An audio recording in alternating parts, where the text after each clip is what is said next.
Well, good afternoon, all of you happy spookies out there at the Mid May Massacre.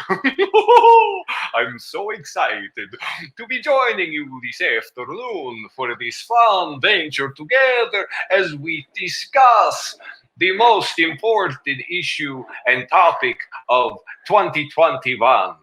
The pandemic? No. War in the Middle East? Of course not. Horror hosts and the spooky spookies who bring them to life. I am so grateful for you all joining us here today, and I hope, as I see on the old Twitter, some people have been sending me lots of questions. I hope we can get to as we speak to different horror hosts. Oh, that's not very nice. Huh. I'll tell you something, Axe to the Head 23. Anyway, without further ado, and garoo, I would like to introduce some of our special guests who have joined us today. For me personally, as Dr. Fearless, the infamous, if that is a word I may so humbly use upon myself, a mad scientist vampire, I have been a fan for a very, very long time of this very special guest who's joining us on our panel today, the legendary, the legacy, Mr. Lobo. Mr. Lobo, are you here? And welcome to the show. Well, greetings, Dr. F. It is a pleasure to be here. You're looking as gruesome as ever. This is a rare treat. I've been enjoying all of the panels today. The Mid May, not midday. This is midnight. But it is a midday, midnight, a mid-May. It's all of the mids, am I right? It's all the mids, yes. I was going to show my midriff, but the producer told me not to. They said a ban on the midriff, which I think is probably because this is only supposed to be so scary. Oh, yeah, that's right. We don't want to upset them too much. Well, thank you for joining us. I have many questions for you.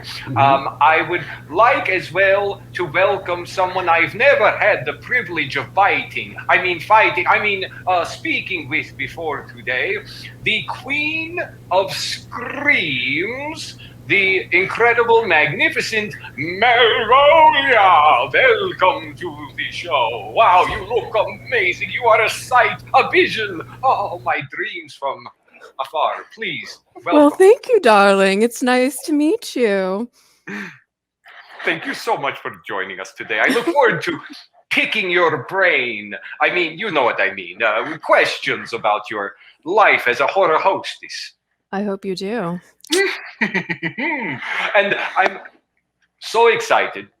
I've never as well gotten to meet, but I have admired and enjoyed and been entertained many, many times by the incredible team, the Mummy and the Monkey. Hey, good to be here ourselves. Hi, Dr. Fearless. Great to meet you here on the interwebs. Oh, man, it's a pleasure. It's an honor.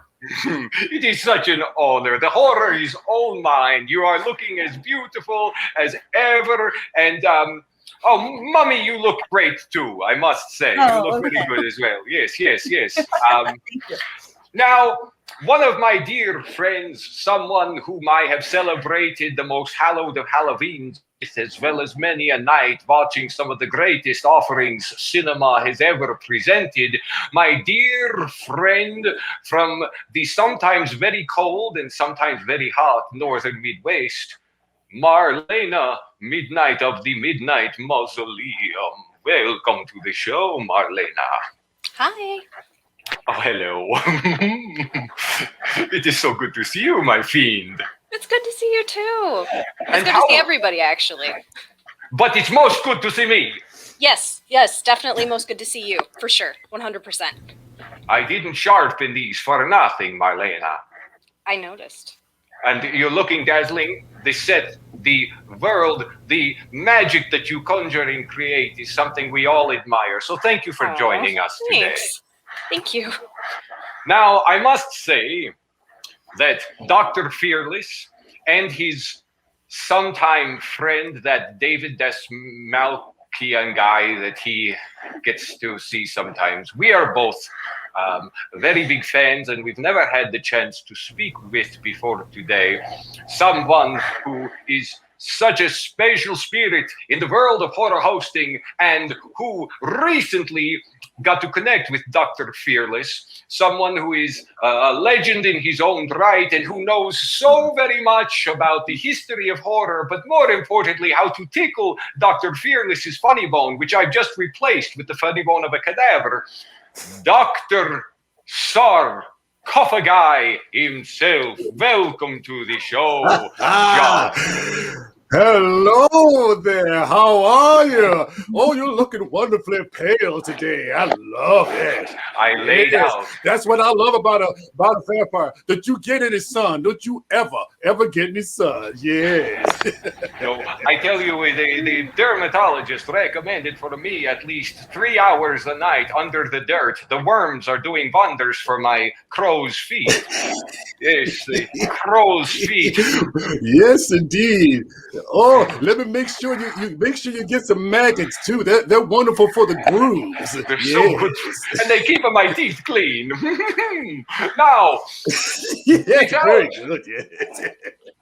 I know everyone, all the little kiddies back at home, and all of the guests and friends and fiends that are joining me today know and understand how much I have admired and respected and, for lack of a better term, idolized the special guest today who will be joining us. I'm not sure if he's in the room yet because I am a little confused with how the technologies of the things work. You must understand, I was working with a cauldron, a corpse, and several chainsaws only an hour ago, and now they've got me with this thing with the Wi-Fi. I don't know, but he will be joining us if he's not here yet. The incredible Rich Cause, and he's here! It is Rich himself, the legend, the man behind the magic that we know as Svengoolie. You know, all we have to do is get 2 more hosts and we can be the Hollywood Squares. I want to be the center square. Pentagram gets the square. Yes, our symbols would be pentagram and pitchfork instead of a circle and an X. Welcome, Mr. Rich. We are so grateful to be in your presence today. And thanks. If everyone... I brought with my credentials, just so you know. It's interesting. There is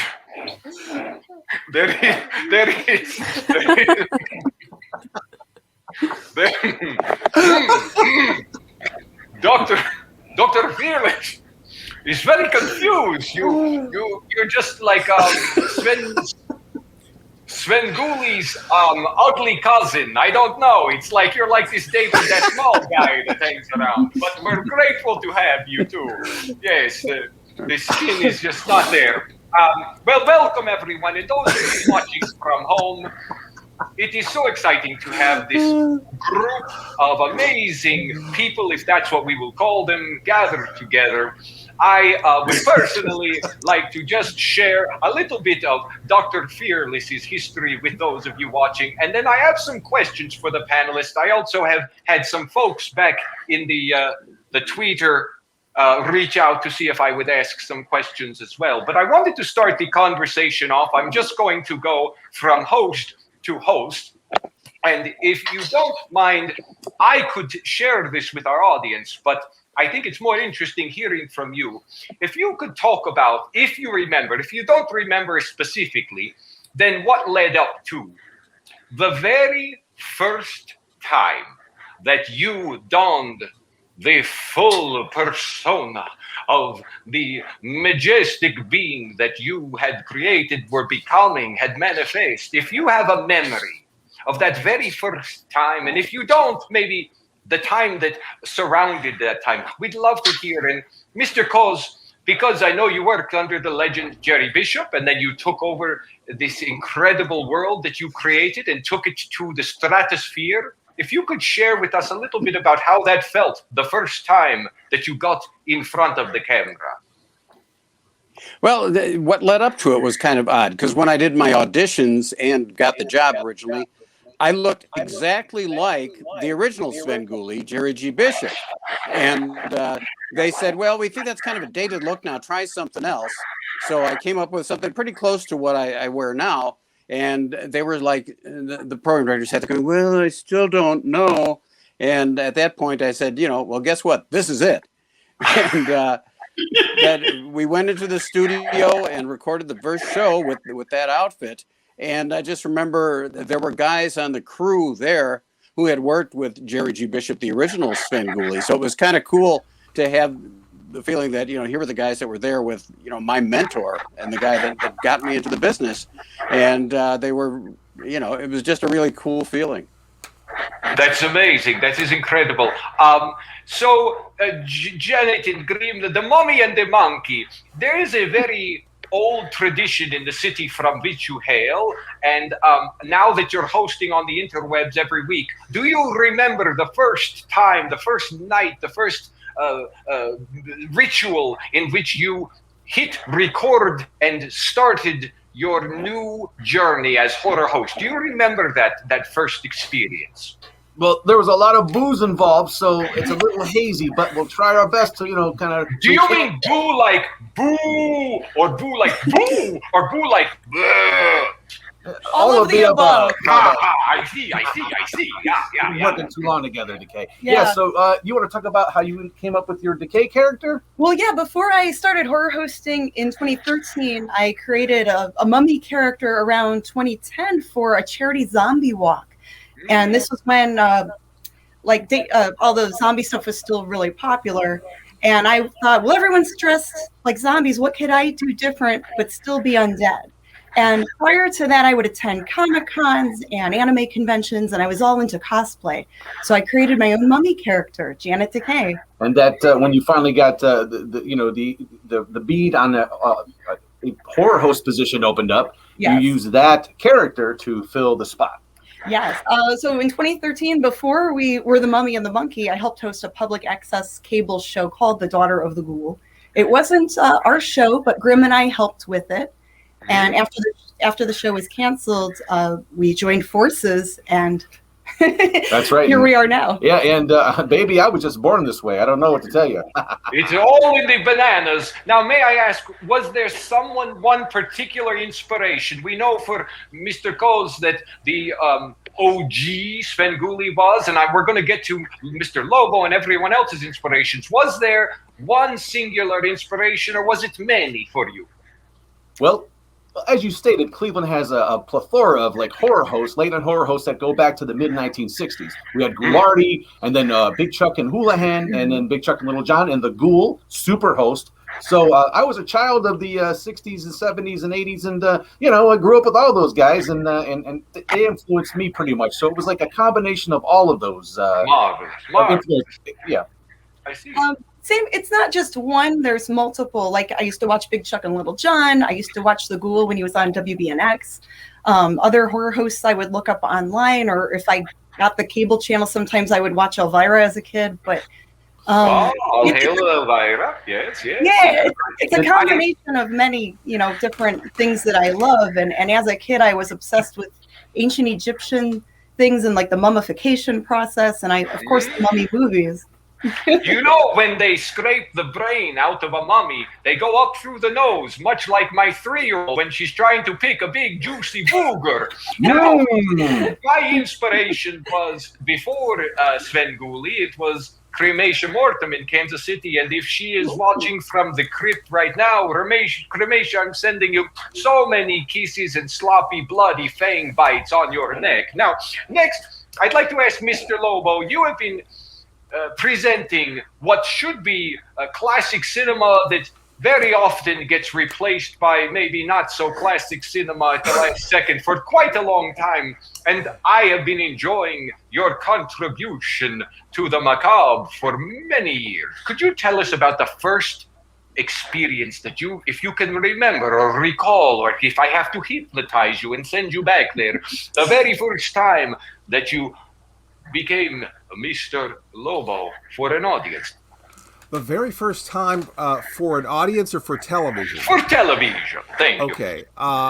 Well, I grew up with Bob Wilkins, who was the host of Creature Features, and Bob was just he was just a dork in a suit that would show. I know it's hard to imagine that I would be influenced by something like that, but he was just a guy in a suit that introduced the Saturday movie and a cool guy to hang out with, and he had a very dry sense of humor. And we had been doing some revivals of Creature Features locally where we would have Bob come out and host, It Came From Outer Space, and we'd show an episode of Lost in Space or Hardware Wars, all on 16 millimeter film, and we'd have Bob host. And I would write jokes for Bob, and Bob was very encouraging for me to try this sort of thing. And I worked, years later, I worked at the local television station, and we had experimented with trying to do something for the station. And I tried to just be like, Bob was a regular guy, and I tried to do something like that on a Saturday, and it just didn't work. I'm not a regular guy. I'm not the kind of guy you go have a beer with. I'm not the kind of guy who picks up his kids from soccer practice. But I decided that when we did Cinema Insomnia, originally it was going to be Insomniac Theater up until the 11th hour. This was in 2001. And there was a show with Dave Attell called Insomniac. Mm-hmm. And it came on, I think, at the same time. And so we were worried that in the TV guide it might be something that would be confusing. So I switched it to Cinema Insomnia, which ended up being sing-songy like Creature Features. It ended up being a better name. But I basically at the last minute thought, okay, I know how important this job is. If I had a funny nose or a cape, I'd lose it somewhere. I'd forget it in my car. I'd disappoint someone at a show. I know myself too well that I would F it up at every opportunity. So I have to make it something easy that I can maintain and keep going. And I thought, what would I be okay with if I'm getting into my car at 2 a.m?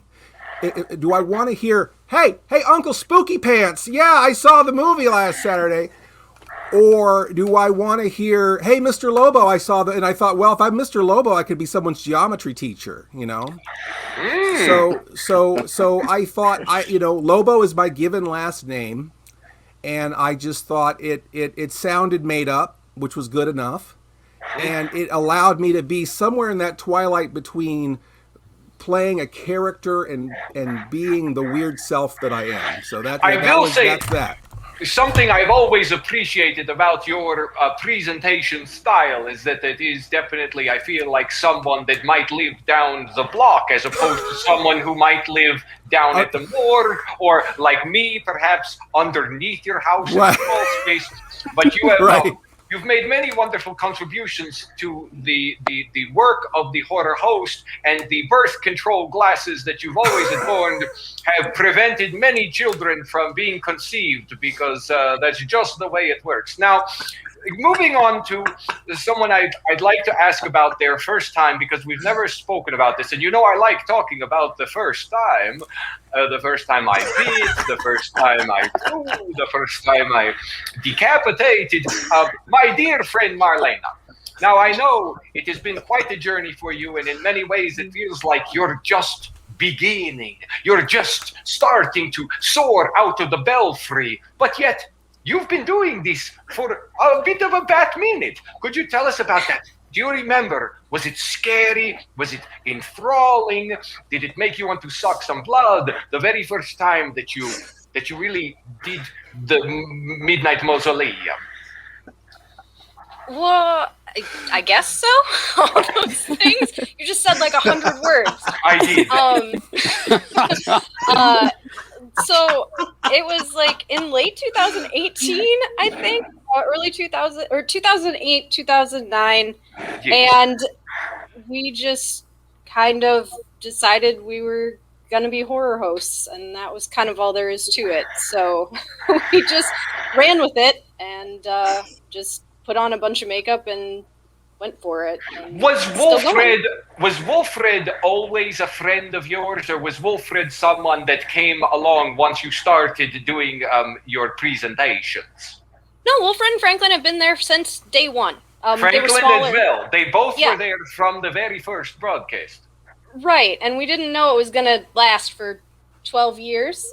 So they were made out of cardboard boxes, and fabric that I cut out of a sweater. And then they needed to last, so then we made new ones when we switched from public access to broadcast television.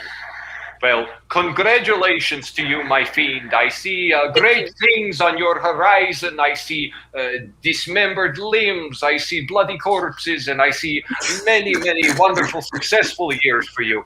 Now, Thank you.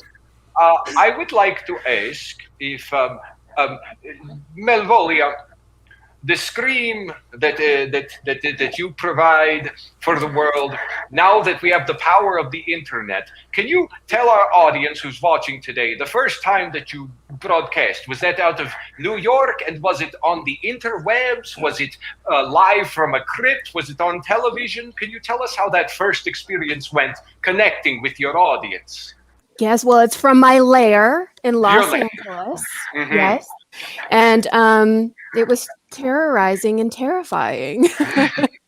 I actually started with a photo shoot before I moved in front of the camera. I came up with this brilliant idea of doing a found footage film around a horror host.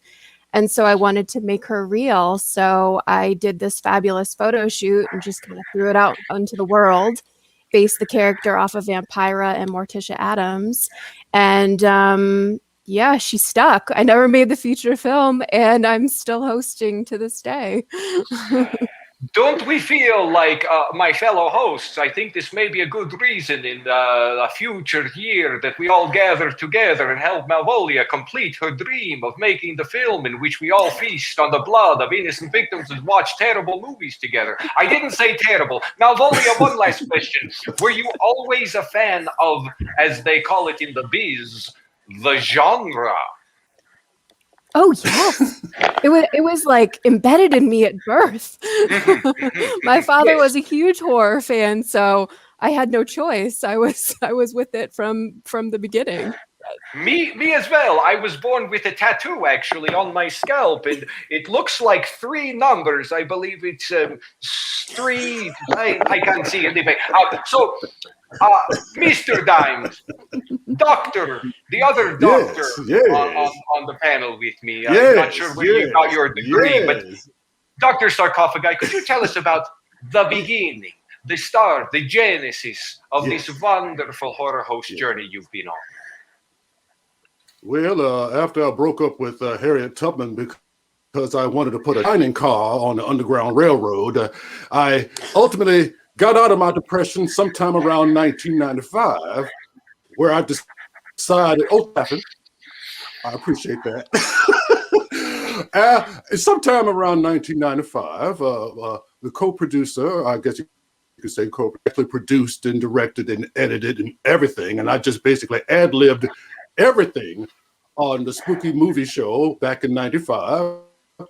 And that was the first time, and basically, we were inspired by one of our favorite horror, which is Count Gordeval, who's based out of Washington, D.C., WDCA Channel 20, creature feature. CountGore.com. Give a shout out to that. Can I give a shout out to somebody while I'm at it? Shout. That's what we have to do. Let me give you shout. Yeah. Yes, I've always loved that character in Dune, Shout Out Mapes. So I want to give a shout out to the shout out. Anyway, I had to do that. I had to. It's important. So anyway, that's what happened. We basically got inspired by that. We just wanted to be on television, and we wanted to. We loved the art. There is an art form of being hammy and actually celebrate the bad in the fun in horror films, because I've always said, and Lobo has a similar saying, but mine's slightly different. He says that the movies are not bad, they're just misunderstood, and I've always said there are no bad movies, only bad audiences. That's right. I'm going to get that printed on the license plate of my hearse. I'm stealing that from you, just like I steal the brain. Absolutely. Now, for my next question to the panel, I'm going to go in a little different order, so you have a time to think about it. But this is something very important to me. I've spoken to you, Rich, about this, Marlena, and several others. But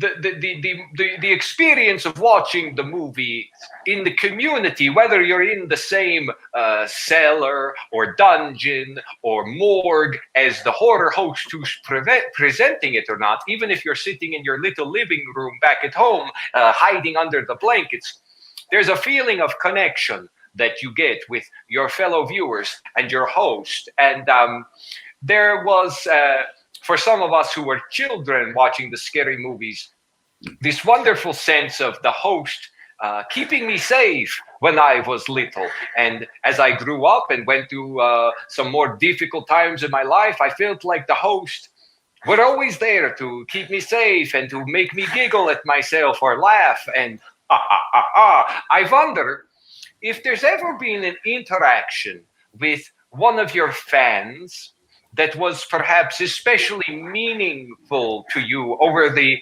years of doing the work that you do, as we call it in the biz, again, God's work. Some say Satan's work. Some say, I don't know. I just wonder if there is one of these interactions that maybe stands out to you. And I'm going to try a different order since I made Rich go first last time. Mummy and a monkey. Is there one of these? And if you don't have one of these moments that pops up to mind, maybe you could tell us about meeting someone that had a big influence on you, perhaps. Well, I could think of a few. What are you thinking, Greg? I think what you're thinking. We've had, and I don't want to say their names to protect. Of course. No, yes. But we had some fans write in to us that during the pandemic, they were dealing with depression, anxiety issues.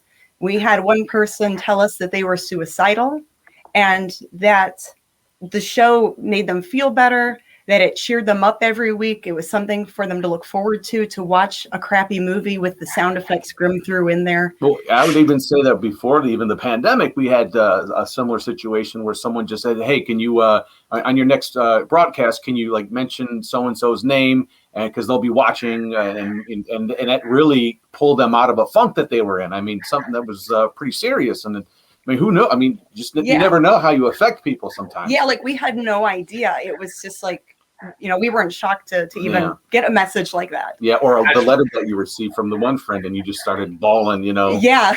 not on the set, but when we got this off camera. Yeah.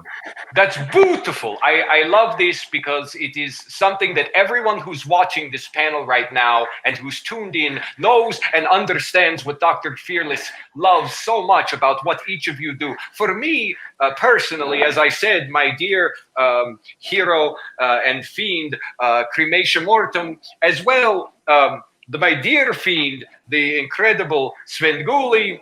I've got all the collectible items. I've made bootlegs. They'll be on eBay later. I'm trying to pay for a new casket and a new coffin. Sorry not to offend. But I will say, Rich,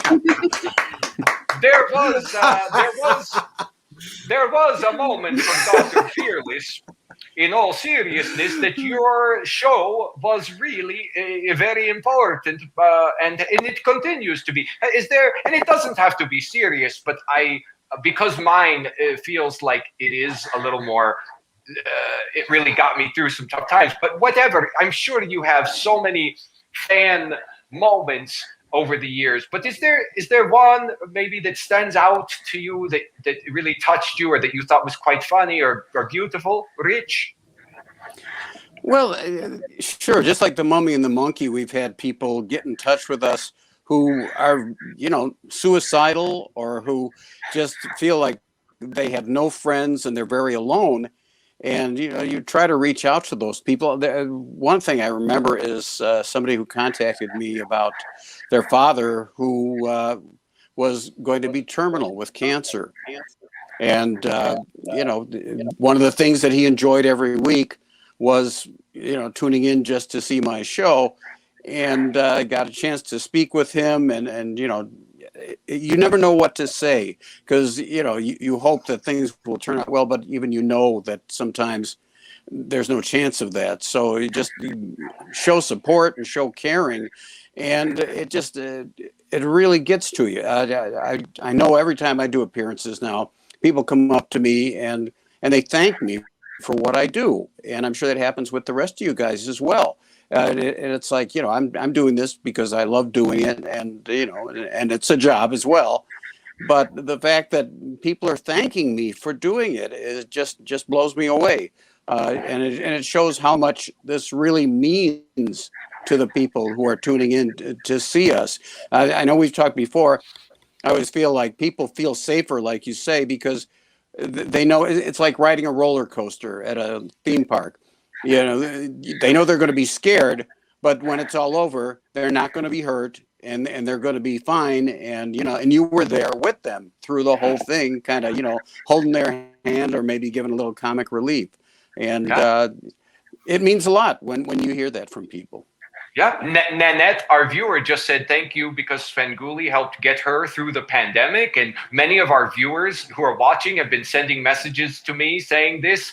And I will say, Svengoolie, that I have a family and people I've known for many years in different parts of the country who, over the last, let's say, few years, there was very little that me and them had in common. I'll let you read into that how you will. We had lots of disagreements about lots of things. But one thing we did have in common was our love for watching you on the Me TV. Ooh, and it was so great to know that we had this, that we could be jovial about. Now, Mr. Lobo, I know you said the people see you on the street and they say, oh, there's my boring neighbor, Mr. Lobo, with his birth control glasses. But Yeah. I'm sure over these years... Is he the manager of the hotel? I get that a lot. At the convention, they'll think I'm the manager of the hotel at the convention. Is there a fan interaction, a letter you've received, a meeting, someone that really stood out to you? Oh boy, so many, and I will assert the whole pandemic. You know, I think a horror host is very interesting because a horror host talks to you. A horror host doesn't read to you. A horror host is a companion, and it's amazing to me. You know, when I'm doing the show, the audience is a character. They're always included in everything that goes on, and you wonder, like even when I talk to Miss Mittens. The easy thing to believe would be that Mr. Lobo's crazy. He's talking to a plant, but no one ever assumes that. They always assume that they can hear Miss Mittens talking too. So there's this kind of participation that's very deep. And like I said, during the pandemic, we heard from so many people who kept saying, "This is what's keeping me going every week." You know, I just checking in with Mr. Lobo is keeping me from going over the brink.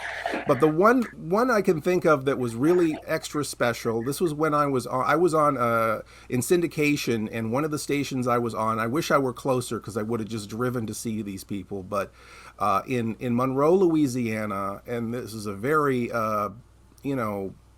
rural community, there was a little girl named Katie who had severe disabilities, and she did not talk, hardly ever talk, and she would record things off of TV and play it in her ear and record things off of TV.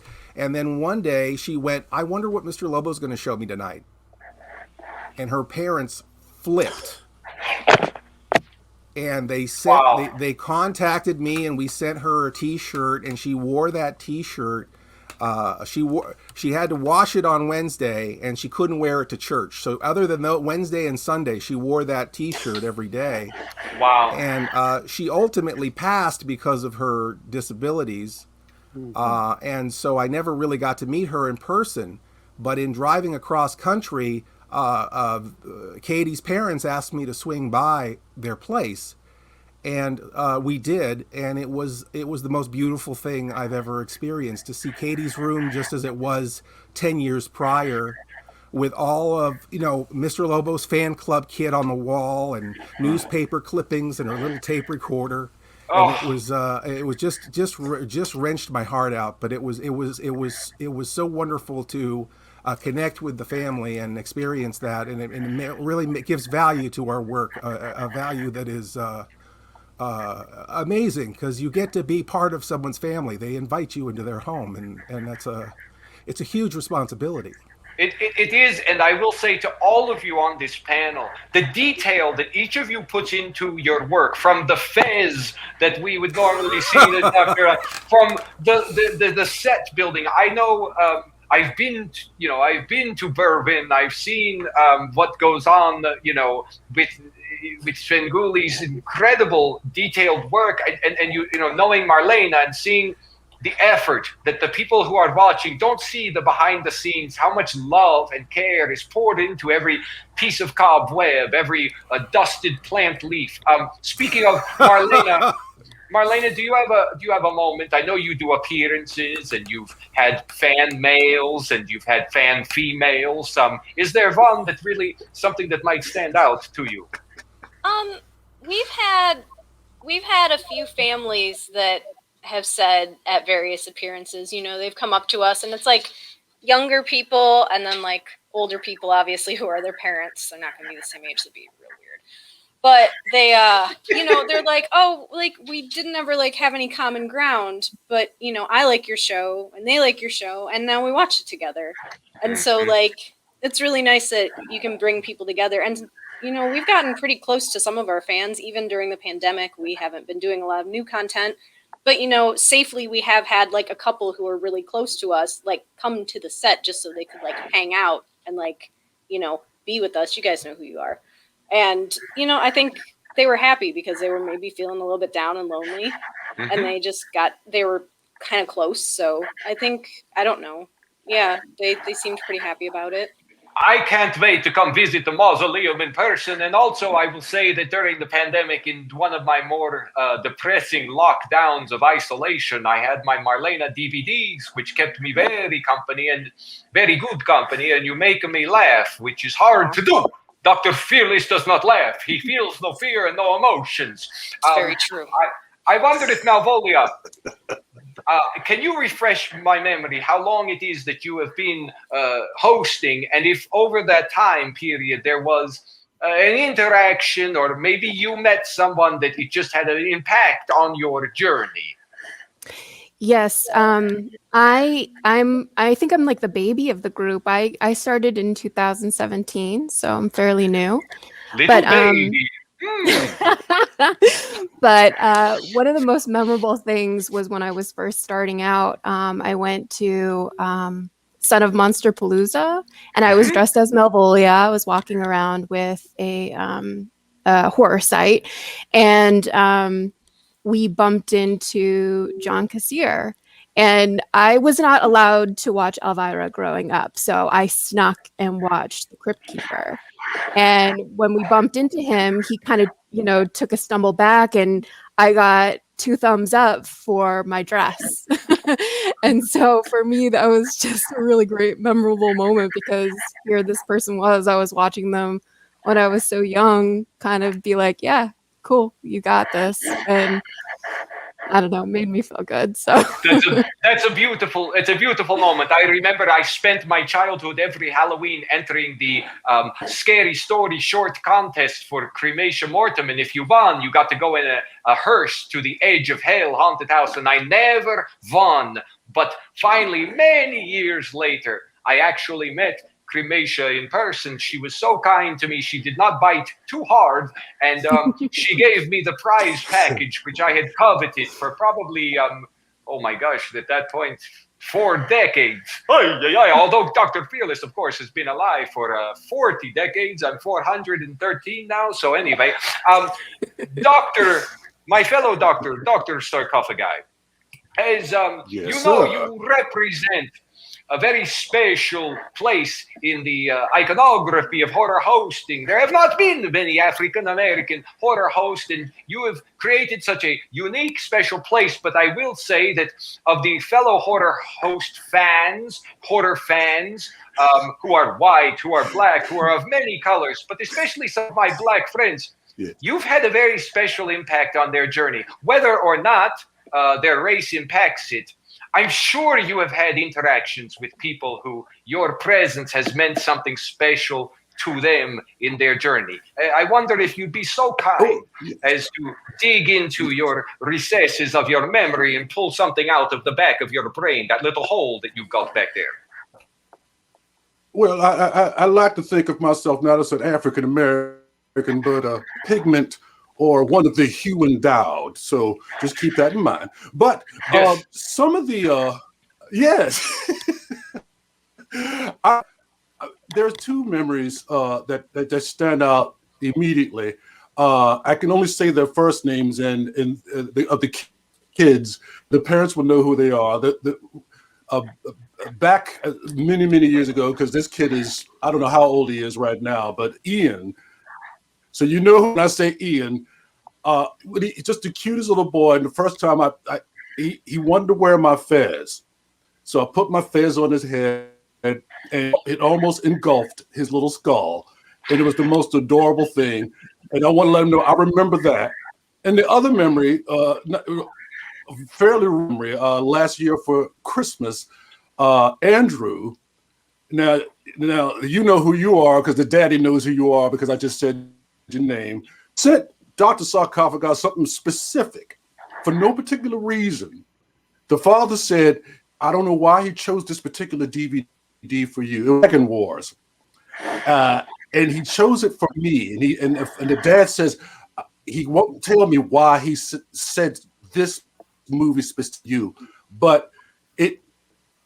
Because I love children, and it just, this little boy, one of these days, if you're ever to meet this young man, the loveliest little boy, the smartest and creepiest little boy, he loves monsters. He loves mummies, vampires. He is an amazing, and his dad, equally as supportive in all of these wonderful, horrific, and wonderfully macabre things. And this little boy just treats it like he's eating an apple. It's like, it's a werewolf, whatever. And those are the two memories that stick out in my mind. Just having kids, not afraid. You know, it's just wonderful to see little kids going, oh, it's a monster. So what? And that's lovely. Absolutely. I agree. And I wanted to ask before I forget, have you had any interaction with the darling Boo the Pest recently? Budapest. My. Yes, I talked with her fairly recently. She's still being beautiful. Oh yes. Lovely. You know what? The thing that I love about Budapest is that working with her made me a whole lot better performer because she is absolutely, and if she's watching, you better had be. She's wonderful and lovely, marvelous. And I hope. Well, I'm so glad that we've connected now, as all of you. And Dr. Sarcofiguy, I just the magic of the internet. Dr. Fearless must learn better about how this stuff works. Now we're getting close to the end of our panel today, so I would like to give 1 minute or so to each of you. If we go what we call round robin or round raven, as we do in where I come from. Round raven. We're going to go round raven. You get it. We're going to go round raven. And one of the things, us horror hosts, we don't only watch horror movies and talk and make really great quippy quips to the camera. There's other things we're doing. We have our shows coming up. I would like to give each of you an opportunity, if you would please, because you're going to be getting new fans from this event today, and either tell them about shows that may be coming up or other events you would like to talk about, anything that you would like to share. And if you have nothing to share, you can always spend your minute or so talking about the deep and abiding love and affection you feel for your dear fiend, Dr. Fearless. I would like to start with the lovely Malvolia. If you wouldn't mind, could you tell us briefly, Malvolia, is there anything you'd like to share with our audience so they can know about? And make sure they know where to find you. Well, you can go to my YouTube channel, youtube.com/C/Malvolia, the Queen of Screams. I have 4 seasons on there. I host horror short films from indie horror filmmakers. I also do holiday specials, which are quite an adventure. The Halloween ones are a blast. So I highly recommend watching those. You can catch me on Fear Flicks. I host a series called Gothic Horrors, which is in association with After Hours Cinemas. What else? I host every Saturday night SCS Entertainment's feature. I'm going with them for the next 2 months. And yeah, let's hang out. Follow me on social media and we can become lifelong friends. We will, and I would like to be a guest star on your Arbor Day holiday special because I have many things to say about the arbors. I can hardly wait. Going to our friend Arbors.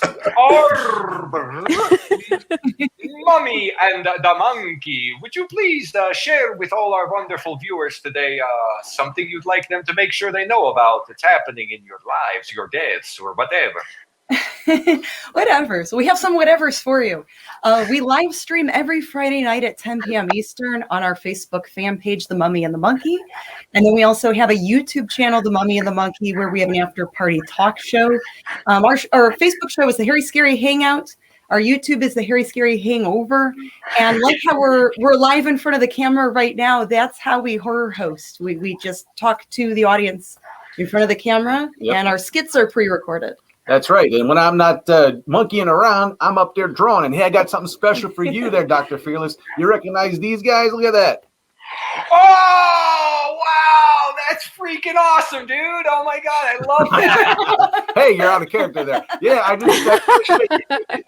Who was that? Yeah, it's just something I whipped up this afternoon. It was in my head for a while. It's the Mummy and the Monkey teaming up with the one, the only, Count Crowley. Look at that.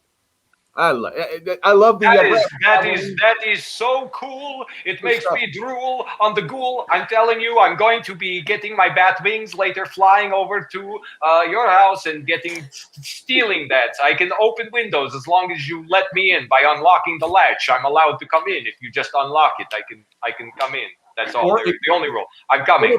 It'll probably make its way to you either way. You'll probably get your hands on it. Oh, yeah. I'm very honored. I'm horrifically honored. Wonderful. Okay, Ms. Midnite, would you share with our viewers today how they can see you, where they can find you, and any special events you want them to know about? No special events. If you're in the Quad Cities, you can watch us on WQAD or MyTV 8-3. If you are in Buffalo, New York, you can catch us on WBXZ 56.4. And we are on social media, so you can just type in Midnight Mausoleum, MIDNITE, and you'll find us.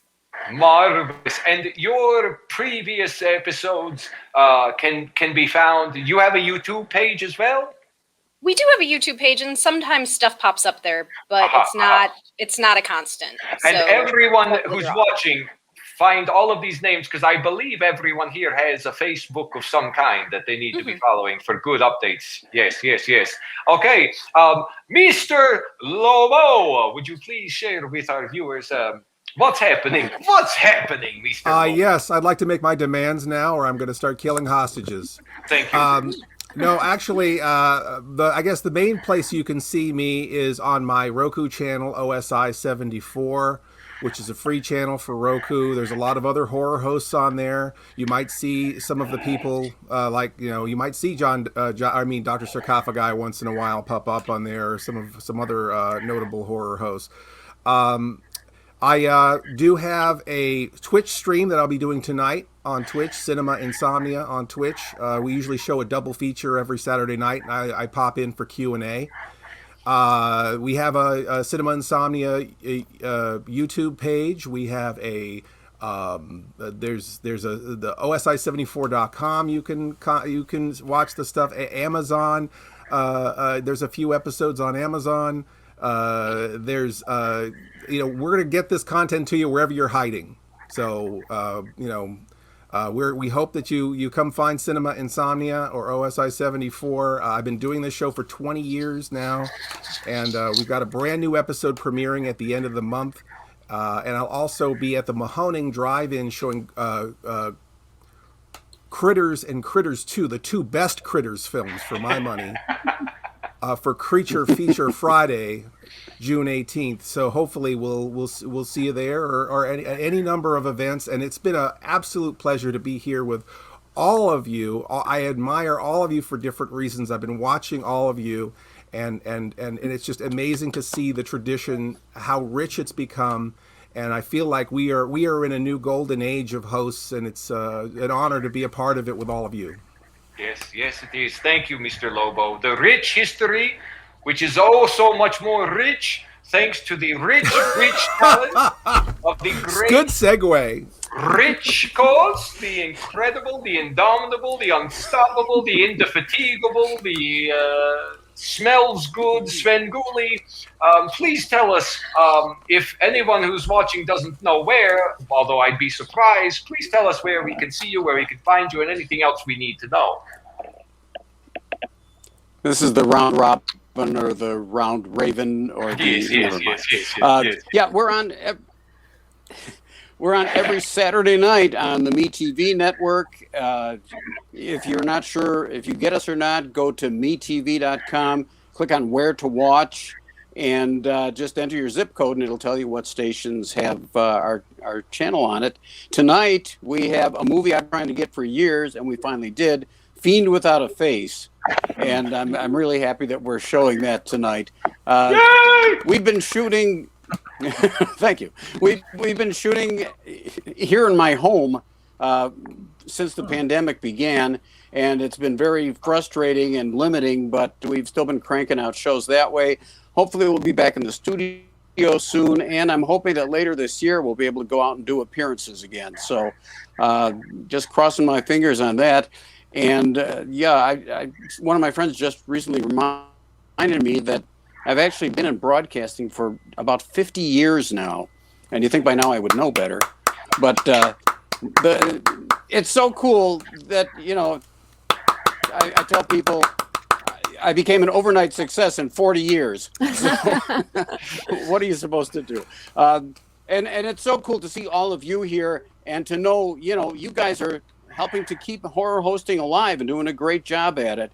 And it's just so cool that there's so many of us out there now who are, still keeping this alive and doing such great work. So I tip my hat to you if I had my hat, but I don't. So, but anyway, great job, all of you guys. And thank you so much for, doing what you do. Well, thank you, Rich. You really are a gem. We're so grateful. You're an inspiration to so many of us. And again, you're right. There's so many people bringing the tradition back and keeping it alive and inventing new characters. I mean, you've got Dario Evil down in Louisiana now, a brand new horror. There's new blood, as we say, down in the lab. Now, Dr. Sarcofiguy, I know as well as Dr. Sarcofiguy, horror hosting. There is the writing, there is the comedying, there is the eating, there is the so many thingsing. Can you share with us where we may enjoy your innumerable talents? Basically, everything you just said, like the writing, Amazon.com. You're going to see a lot of stuff from my alter ego, John Dimes. Of course, I just said John Dimes. And there is actually a book with what I said earlier. There are no bad ones, only bad audiences. That is actually a book on the cinematic criticism and those who just make fun of everything. Please do peruse that. Go to YouTube, where you can see a lot of my animated adventures, if you want to call them, or misadventures. It's Sarcofiguy for show. SHOW, and it's at when you find it at John Dimes is Perspirant Pictures. That's my production company for that, and I got other videos and things like that there. And please be friends with me on Facebook under John Dimes. Dr. Sarcofiguy has a Facebook page. I can't think of anything else because I'm going to be coming up with new animated things for Dr. Sarcofiguy, and so I just got a lot of stuff. And so just look for me, and I love to have new friends on Facebook. I love people. Yes, I do. They're delicious. And let me tell you, I'm so glad that I got to meet everybody here, because I haven't seen a lot of people outside of the house, if you understand what I'm saying. And I'm glad we're not, having to wear a mask right now. And Lobo, say hello to Dixie. I will.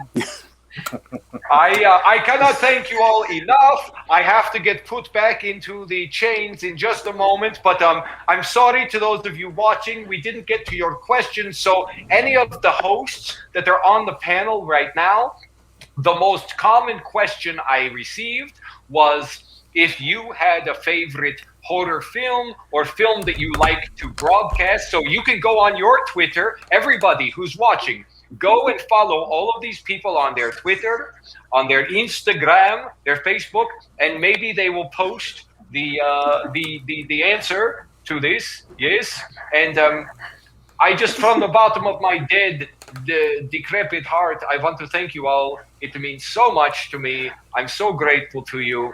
Have a beautiful, beautiful night, and I will see you all at the next matinee. Ooh. Thank you. Good night. Good night. Thank you. You later, Everyone alligator. was great. Bye.